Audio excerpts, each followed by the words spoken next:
नमस्कार सभी दर्शक और आरजेपीएस के क्लाइंट्स। आज हम एक सिंपल लैंग्वेज में सिंपल पॉडकास्ट करेंगे और जैसे कि simplicity, I love simplicity since my childhood. तो आज हम डिस्कस जो करने वाले हैं वो एक सिंपल इन्वेस्टमेंट प्लान या simple way to become a crorepati, इस टॉपिक पर करेंगे।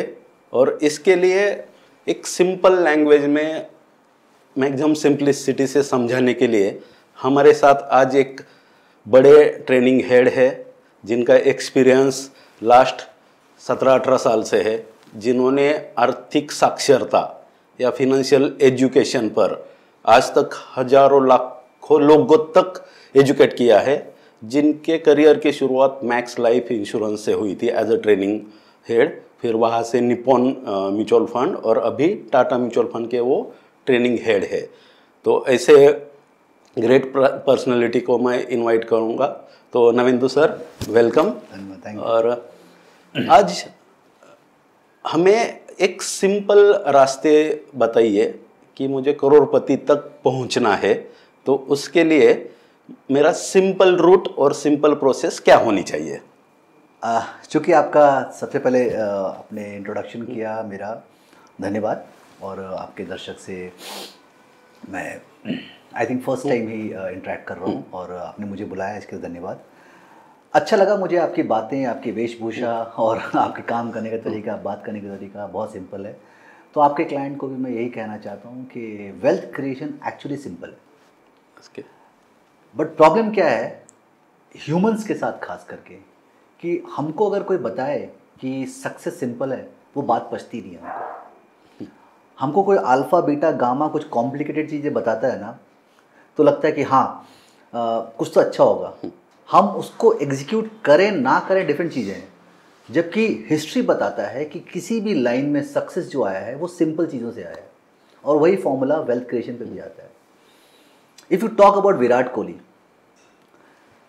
कोहली से आप पूछोगे आप विराट कोहली कैसे बने, तो क्या करेगा, रोज़ सुबह प्रैक्टिस करो, दिन भर प्रैक्टिस करो, आप वर्ल्ड के बेस्ट क्रिकेटर बन जाओगे। आपको लगता है इतना सिंपल तो नहीं हो सकता, इतना सिंपल होता तो सभी बन जाते। मतलब एक बॉल ले लो, एक बैट ले लो और 1000 स्टॉक्स लगाते जाओ। वो यही बातें करेगा बिकॉज वो उसने ऐसे ही किया है। लेकिन आम जनता को लगता है कि नहीं इतना सिंपल नहीं हो सकता, बिकॉज ये हमारा जो ब्रेन वायर्ड है ना, ये सिंपल चीज़ों को एक्सेप्ट नहीं करता है। ये कभी भी देख लो आप, और you talk to any successful person, Arnold से भी बात करो, वो बोलेगा सिंपल तरीका है बॉडी बनाने का, डिसिप्लिन तरीके से रोज करते रहो। जितने सक्सेसफुल लोग हैं सिंप्लिसिटी की बात करते हैं, और जितने नव सीखिए हैं वो बहुत कॉम्प्लिकेटेड चीज़ों की बात करते हैं। मैं यंगस्टर्स को देखता था, उनको SIP में discipline, long term wealth creation की बात करोगे तो नहीं मैं फ्यूचर्स में डालूंगा, यहाँ डालूंगा, वहाँ डालूंगा, पैसे डबल करूँगा, ट्रिपल करूँगा। They go for the complicated route. So अच्छा लगा मुझे कि आपसे वार्तालाप शुरू इसी बात से हुई कि simplicity is the key to wealth creation. और सर अभी इसमें मैं जस्ट 1-1.5 मिनट में अपना स्टोरी बताऊं, तो एक सिंप्लिसिटी मेरे लिए मायने क्यों रखती है, या बिजनेस में या RGFS में या क्लाइंट में भी मैं सिर्फ सिंप्लिसिटी ही एक्सेप्ट करने को जनरली बोलता हूँ। कि एक सिंपल कि मैंने अपनी खुद की SIP स्टार्ट की थी 2005 में ₹500 पर मंथ। उसके बाद टिल 2019 इंक्रीज करते करते गया, और एट द एज ऑफ 42 इन 2019 मैं फाइनेंशियली फ्री हुआ था, सिर्फ SIP सिंपल वे। तो मेरा सभी दर्शकों से वही कहना है कि सिंपल रहिए। अभी हम अपने लाइफस्टाइल में भी कोई भी बड़ा ब्लेजर या 3 सूट भी पहन के अगर ऑफिस में जाता है या किसी बिजनेस मीटिंग में जाता है, तो घर में आने के बाद वो पहले 2 मिनट में सब उतारता है, घर के ड्रेस पर आ जाता है। तो उसका बेस्ट उससे सीखने के लिए क्या है कि मुझे सिंपल रहना सबसे बेस्ट है, हर एक क्लाइंट के लिए, हर एक इन्वेस्टर के लिए, हर एक ह्यूमन के लिए। जैसे कि हम अपने खाने पीने में भी दाल चावल, एक रोटी या भाकरी सब्जी, बस जितना हम उसको कॉम्प्लिकेटेड करते जाते हैं, इतना प्रॉब्लम आता है। पिज्ज़ा, बर्गर, फास्ट फूड, ये फूड, वो फूड, एक तो पैसे भी ज़्यादा खर्च कर देते हैं, तो अपने बजट की तो वाट लग जाती है, और दूसरी हेल्थ की भी। सेम अगर मैं उसको कनेक्ट करूँ मार्केट में, तो जब भी मैं इक्विटी में जाता हूँ, F&O में जाता हूँ, डेली ट्रेडिंग में जाता हूँ, या फिर मुझे लास्ट ईयर के जो टॉप परफॉर्मिंग फंड है वही चाहिए, उसमें जाता हूँ, तो मैं अपने वेल्थ के भी वाट लगा देता हूँ और अपनी साइकोलॉजी की भी वाट लगा देता हूँ। तो आपका मतलब ये अभी मेरा नेक्स्ट इस पर मुझे ज़्यादा जानकारी चाहिए कि जो लास्ट 3-4 ईयर्स में जितने भी जेनजी या 90s या जो भी है, वो नए बच्चे या नए इन्वेस्टर जिनको फास्ट अमीर बनना है, वो कॉम्प्लिकेटेड चीज़ें देख के आए हैं, जिनको लगता है कि मुझे अमीर फास्ट बनना है। तो उसके लिए क्या सजेशन दोगे आप कि एक्चुअल वेल्थ बनाने के लिए सिंप्लिसिटी क्यों जरूरी है? ओके, सो इसका so they have been lot of experiments, कई सारे एक्सपेरिमेंट हुए हैं। हार्वर्ड ने एक बार एक्सपेरिमेंट किया था, एक मॉल के बाहर में कोई यंगस्टर्स बहुत सारे थे, तो उनको मैं इंडियन टर्म्स में कह रहा हूँ कि उनको यंग बच्चों को पकड़ा। Just think about it, mall में बहुत सारे सेल लगे हुए हैं, परफ्यूम, बेल्स, पर्सेस, कपड़े सब लगे हुए हैं। 20-21 साल के बच्चों को हर चीज़ खरीदने की इच्छा होती है, राइट? तो उनको ऑप्शन दिया गया कि आज मैं आपको 10,000 देता हूँ, बट अगर मुझसे कल लोगे तो मैं 100 रुपये एक्स्ट्रा दूंगा। ठीक है, आज 10,000 दे रहा हूँ, एक दिन रुकोगे तो 100 रुपये एक्स्ट्रा मिलेगा। तो क्या लगता है लोगों ने क्या डिसाइड किया होगा? लगभग 70% लोगों ने बोला कि मुझे अभी दे दो, 100 रुपये के लिए क्या रुकना है। ना उन्हीं लड़कों से दूसरा क्वेश्चन किया गया कि एक साल बाद 10,000 लो, लेकिन अगर एक दिन और रुक जाओगे तो 100 रुपये एक्स्ट्रा दूंगा। तो अभी क्या आंसर रहा होगा? चेंज हो गया। जो 70% लड़कों ने कहा था कि मेरे को अभी 10,000 चाहिए, उन्होंने 10 साल बाद वाला जो ऑप्शन दिया गया, कहा जब 10 साल रुक जाएंगे तो एक दिन और रुक जाएंगे। नाउ बदला क्या? टेक्निकली देखो, दोनों केस में एक दिन रुकने पे कितना का फायदा था? 100 रुपये का। लेकिन पहले केस में डिसीजन बदल गया, दूसरे केस में अलग हो गया। ये इसको कहते हैं इंस्टेंट ग्रेटिफिकेशन। तो जो यूथ है ना, इनको इंस्टेंट चाहिए। जब चीज़ें सामने दिखती है, ये डिस्ट्रैक्शन है, सामने दिखती है तो उनको लगता है कि हम वेट नहीं कर पाएंगे, जबकि वेल्थ क्रिएशन वेट से ही होता है। क्यों हमारे दादा परदादा या जो भी पहले के लोग, उनके पास ज़्यादा म्यूचुअल फंड्स नहीं थे, ज़्यादा इक्विटी नहीं था, वो एफडी और इंश्योरेंस से ही पैसा बना लिए, गोल्ड से बना लिए, कैश रख के पैसा बना लिए उन्होंने, क्योंकि उनके पास पेशेंस था, डिस्ट्रैक्शन नहीं थे, मॉल्स नहीं थे, मिंत्रा नहीं था, अमेजोन नहीं था, रोज नोटिफिकेशन नहीं आते थे, सेल नहीं आता था, बिग बिलियन डे नहीं आता था, तो उनकी बाय डिफॉल्ट सेविंग हो जाती थी। और उनका अगर 10 साल कर लिया तो 10 साल रख लिया, 11 रख लिया, 12 रख लिया। अभी वो प्रॉब्लम है, सबको इंस्टेंट चाहिए। तो सबसे पहले ये माइंडसेट से निकलना पड़ेगा। The moment you start thinking about long term, आपका और पैसा बनेगा। ये अगर आपने इंस्टेंट ग्रेटिफिकेशन से बच गए तो आपकी सेविंग्स होगी। इसकी वजह से क्या हो रहा है? सेविंग्स नहीं हो रहा है। यस, और उसके लिए जस्ट आपको ये कर देता हूँ कि सबसे बड़ा डिस्ट्रैक्शन ये है। एग्जैक्टली। इसमें मेरे पास ई कॉमर्स के मैक्सिमम एप्लीकेशन है। ट्रू। मैं इंस्टा पर रील देख रहा हूँ, और मैं कहीं फेसबुक या कहीं पर अपने फैमिली, रिलेटिव, फ्रेंड्स का रील देख रहा हूँ कि ये इसने ये चीज़ बाई कर ली, इसने ये कार ली, इसने ये घूमने गया। उसके कारण ऑटोमेटिक मेरी नीड जनरेट हुई। ट्रू। उसके कारण इम्पल्सिस से बाइंग, फिर सेविंग्स आपका इम्पैक्ट हो गया। अभी दूसरा एक थॉट है कि बहुत सारे लोगों का थॉट अभी ऐसा चल रहा है कि जिंदगी तो एक ही बार मिलने वाली है, अभी ऐश नहीं करेंगे तो कब करेंगे? तो पैसा बचा के यूज क्या है, आगे जरूरत क्या है? अगर आज नहीं जी रहे या आज मुझे एंजॉयमेंट नहीं मिल रहा है तो फ्यूचर में, तो ये तो उस पर थोड़ा सा तो ये भी एक अच्छा आपने पॉइंट रेज किया। तो एक सेमिनार मैंने लिया था, उसमें कई सारे लड़के थे। तो एक बच्चे के पास मैंने आईफोन देखा, मैंने कहा कितने का लिया तुमने? तो कहा 1,20,000 का। उसकी उम्र कुछ 21-22 साल थी, नया नया नौकरी शुरू किया था। तो मैंने कहा तुम्हारा 1,20,000 का आईफोन ऐसा क्या कर रहा है जो 1 लाख का फ़ोन नहीं कर सकता है? मैंने 20,000 का नहीं बोला, मैंने बोला 1 लाख का, है ना? चल तू महंगा ले रहा है 1 लाख का ले, बोला नहीं आईफोन का वैल्यू है 20,000 एक्स्ट्रा है। हाँ। मैं बोला काम तो तेरा 20,000 के फ़ोन में हो जाता, बट चल तूने 1 लाख भी लगा दिया, 20,000 बच गया। अब ये 20,000 को तुम डाल के देखो कि अगर आज डाल देते और अगर तुमको मार्केट के म्यूचुअल फंड के रिटर्न आते तो रिटायरमेंट कॉर्पस कितना जाता, जस्ट सेविंग 20,000, और it came into lakhs and crores, right. तो ये आज 21-22 साल की उम्र में अगर आपने नहीं बचाया, नहीं सेविंग्स किया, तो उसका कहा अभी नहीं लेंगे तो कब लेंगे, रिटायरमेंट के बाद। फाइन, तुम तेरा ये पॉइंट सही है, अभी नहीं लेंगे तो कब लेंगे। नाउ जो तुम खर्च कर रहे हो उसके बदले कॉस्ट आ रहा है, कॉस्ट वो 60-70 लाख जो रिटायरमेंट कॉर्पस में तुम्हारा कम होगा। Now you have to decide कि दोनों का बीच का रास्ता निकालो। मैंने कहा कि तुम फ़ोन मत लो, मैंने कहा कि तुमको गैजेट का शौक है तो महंगा फ़ोन मत लो, बट थिंक अबाउट इट, 10-20,000 अगर बचाते हो ना, इसका इम्पैक्ट लॉन्ग टर्म में बहुत ज़्यादा आता है। तो मैं लाइफ में मैं ये भी नहीं कह रहा हूँ कि फॉर एग्जांपल उसी से मैंने पूछा महीने में कितनी बार मूवी देखने जाते हो, कहा मैं 4 मूवी देखने जाता हूँ और हर बार 1,000 रुपये खर्च होता है। मैंने कहा 1 कम कर दो, 3 बार जाओ, 1 कम कर दो, वो 1,000 के SIP करो, देखो 20 साल में कितना पैसा बनता है। तो मैं कॉम्प्रोमाइज़ ख़त्म करने नहीं कह रहा हूँ कि you have to set a limit, otherwise क्या है, इसकी कोई सीमा नहीं है। फिर तो तुम 100 जो एग्जैक्टली इसी जाल में डेवलप्ड कंट्री के यंगस्टर्स फंसे ना, 100 रुपये कमाते हैं, 150 रुपये का उनका क्रेडिट कार्ड का खर्चा है। तो आपको बैलेंस करना पड़ेगा।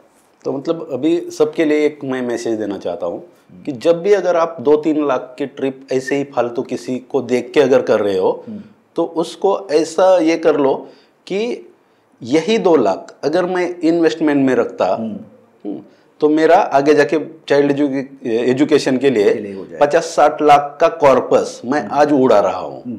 एग्जैक्टली 2 लाख मत सोचो। हाँ। मैं कितना उड़ा रहा हूँ पैसा, 50-60 लाख। परसीव लॉस की बात करो कि 2 लाख है, बट एक्चुअली अगर आपके गोल में ये इम्पैक्ट 50 लाख का देगा, तो थिंक अबाउट दैट कि आप 2 लाख नहीं कर रहे हो, अपने कॉर्पस में से 50 लाख निकाल रहे हो।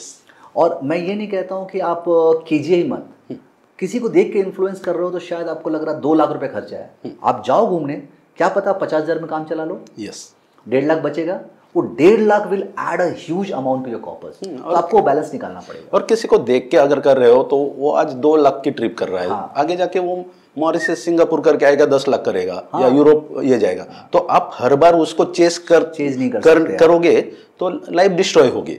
तो आपकी ज़रूरतें अगर आपकी खुद की है तो एंजॉय करो, किसी को देख के अगर ज़रूरतें बन रही है तो फिर मुश्किल है। तो सर और एक SIP पर इसी में जस्ट मैं ऐड करना चाहता हूँ, जो आपने बहुत सही बात बोली, देख के आप कितना इन्फ्लुएंस होंगे। तो जैसे हम जिस बिजनेस में हैं, it is a business of personal finance, right. तो पर्सनल फाइनेंस में पहले क्या आ रहा है, पर्सनल। तो मैं हमेशा कहता हूँ personal finance is more personal than finance. तो आपका प्लानिंग, आपका फाइनेंस आपका पर्सनल है, डोंट कंपेयर विद एनीबॉडी।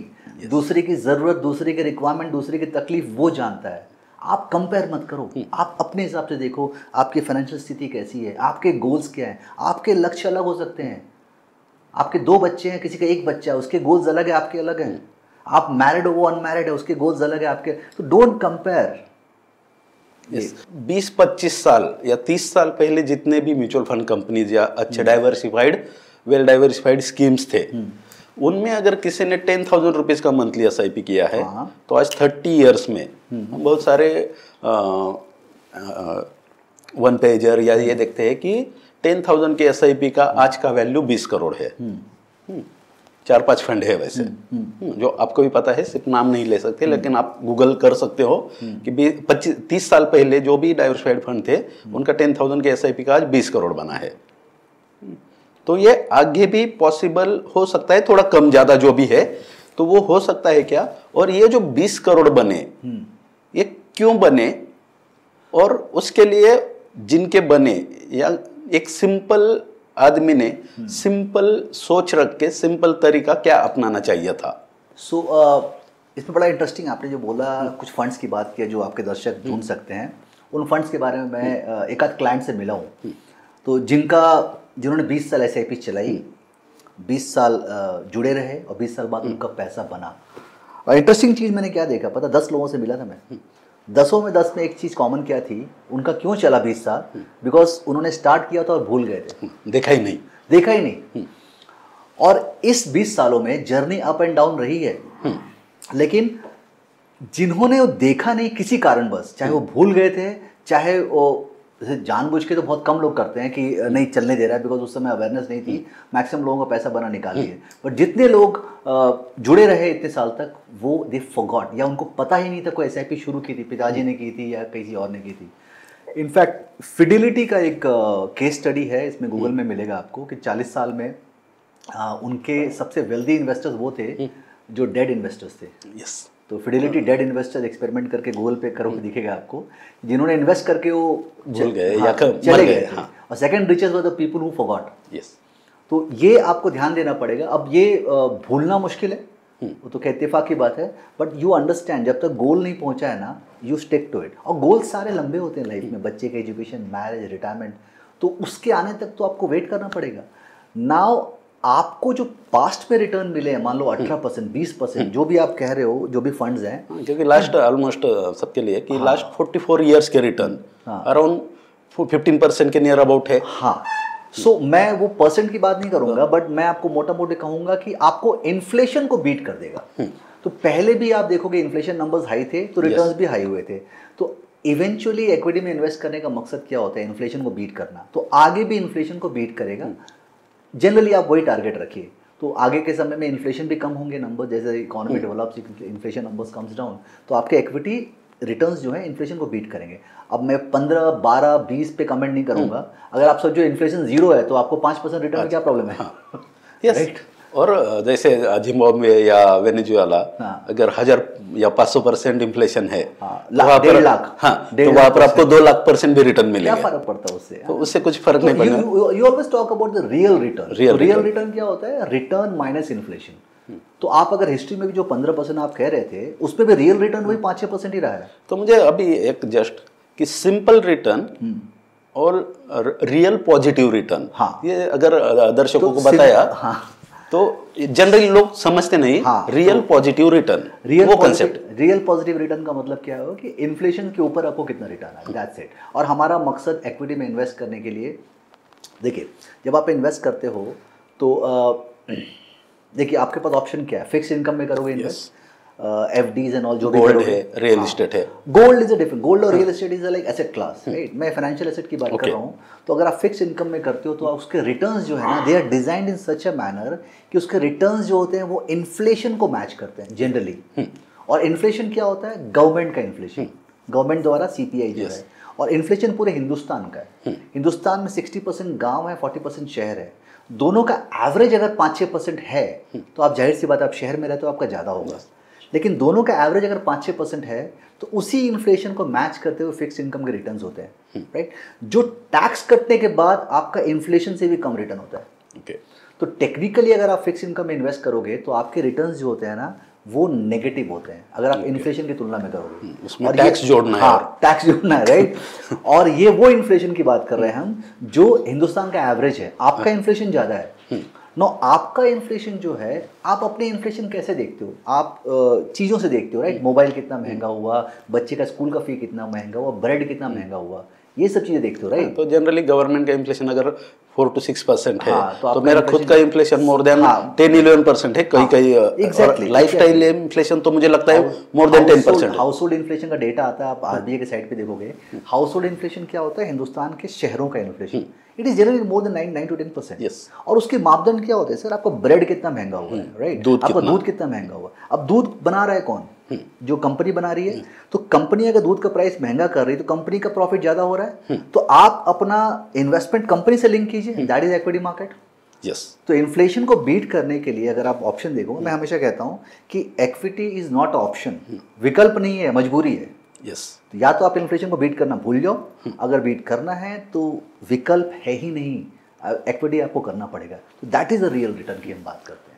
तो जस्ट सर 2 मिनट पहले जिस पर हमारी बात हुई कि SIP या इक्विटी मार्केट में सबसे बड़ी वेल्थ बनी जो मर गए या फिर जो भूल गए। अभी मैं थर्ड उसको एंगल देता हूँ कि आप अगर प्रॉपर्टी लेते हो या वाइफ के लिए सोना लेते हो या बच्चों के लिए गोल्ड लेते हो, तो उसका अगर आप वैल्यूएशन हर साल, हर महीने, हर दिन नहीं निकालते, तो वैसे ही सिंपल वे में कि अगर आपने आज से SIP किया और उसका वैल्यूएशन उस टाइम देखो जिस टाइम आप घर का गोल्ड बेचने जाने वाले हो, या उस टाइम देखो जिस टाइम आप घर या गोल्ड बेचने की वैल्यूएशन निकालने जाओगे, उसी दिन इसका वैल्यूएशन निकालो तो आपका रियल वेल्थ बनेगा। ट्रू।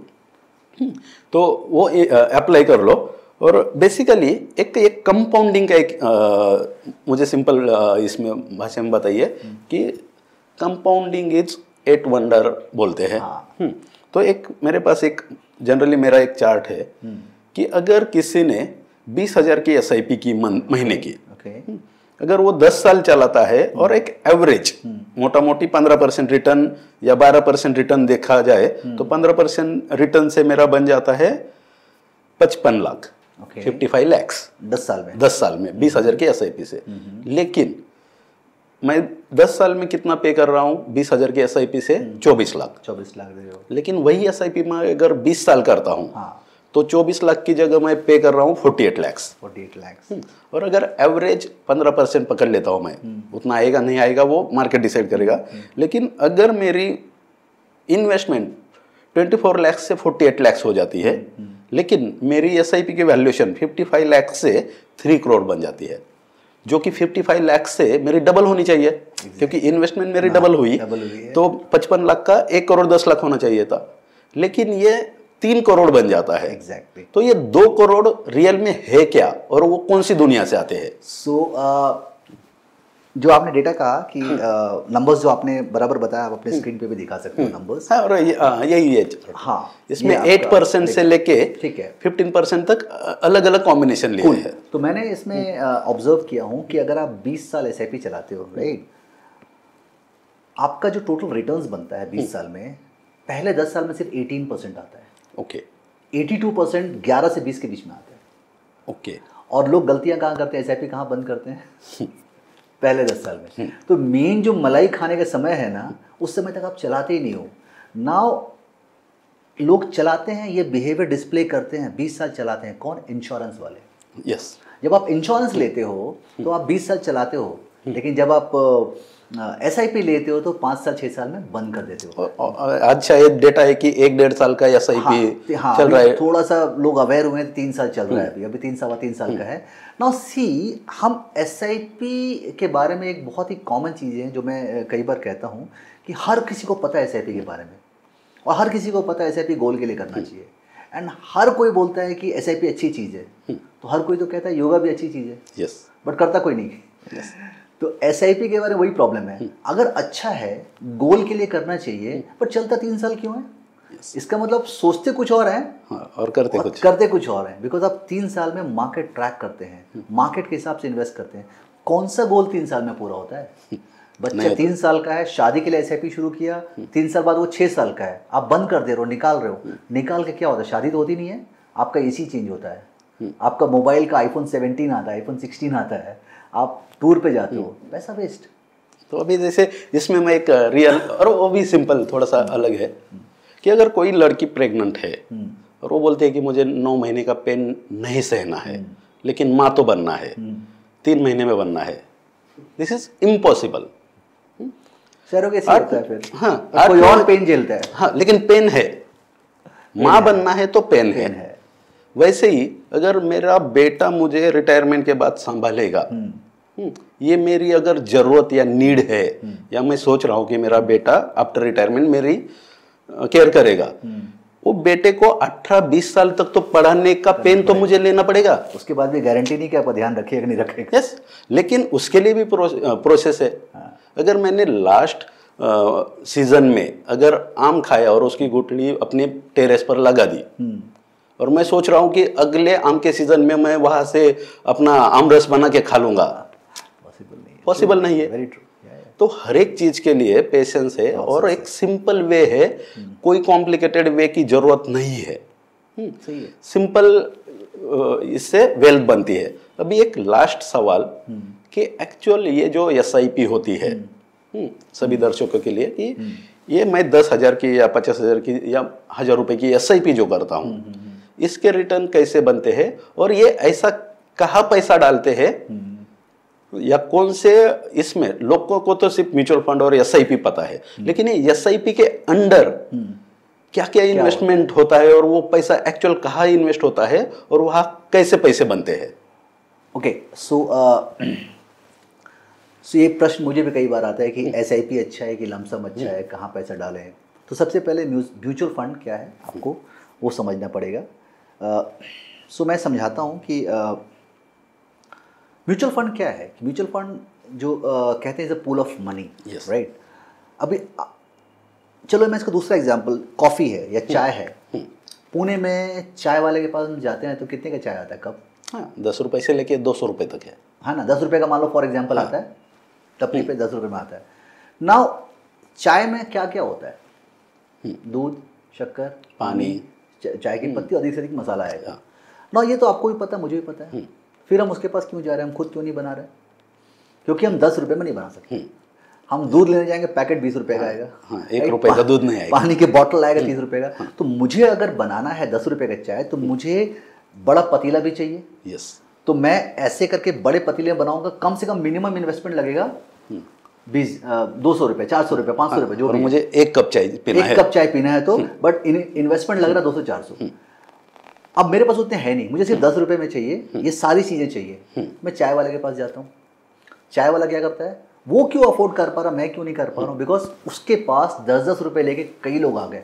ओके, मतलब 500 लोग, 500 कप चाय पीने वाले लोग हैं। तो उसने बड़े पतीले में बनाया, आपको आपका 10 दे दिया, उसका बाकी वेस्ट नहीं हुआ, बाकी के भी ग्राहक आ रहे हैं।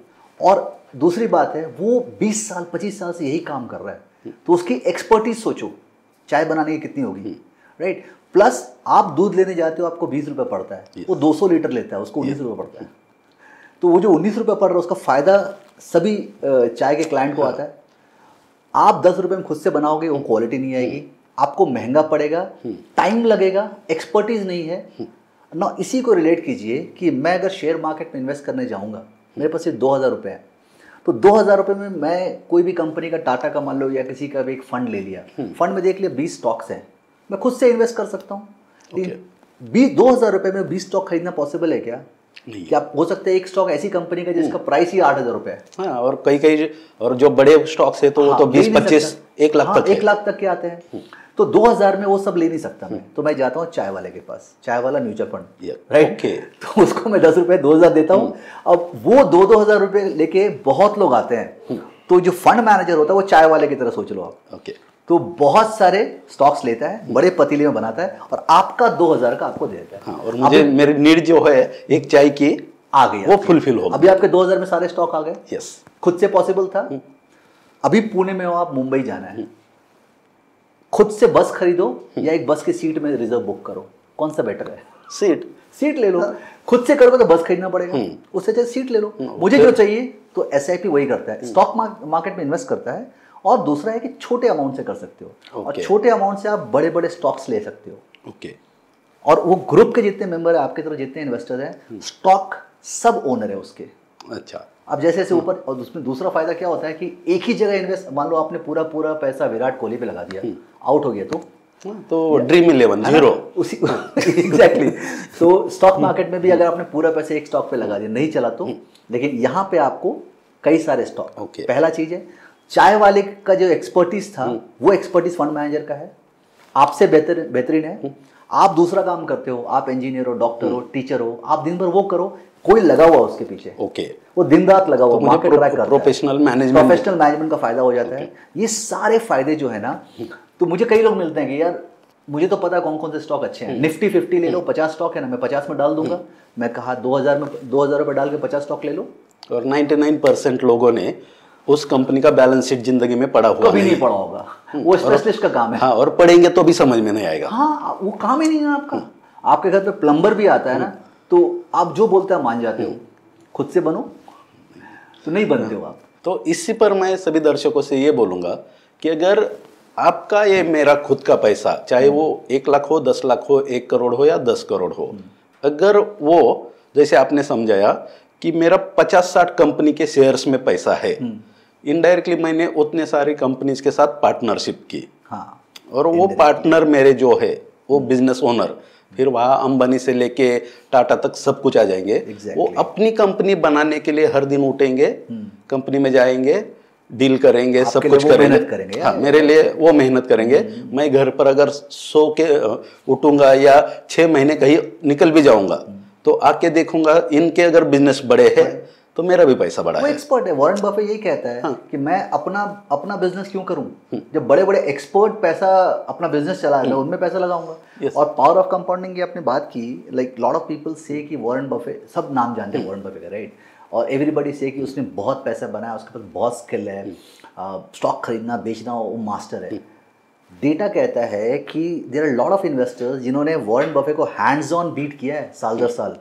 लेकिन आप सोचो उस इंसान के बारे में, वो 7-8 साल से इन्वेस्ट करना शुरू किया, लोग 20-22 साल में इन्वेस्ट करना शुरू करते हैं और 60 में रिटायर होते हैं। ये बंदा 70 साल से इन्वेस्ट कर रहा है। हाँ, और उनका शायद CAGR भी 18-19% है। हाँ, और उनका 99% वेल्थ जो है ना 55 साल के बाद आया।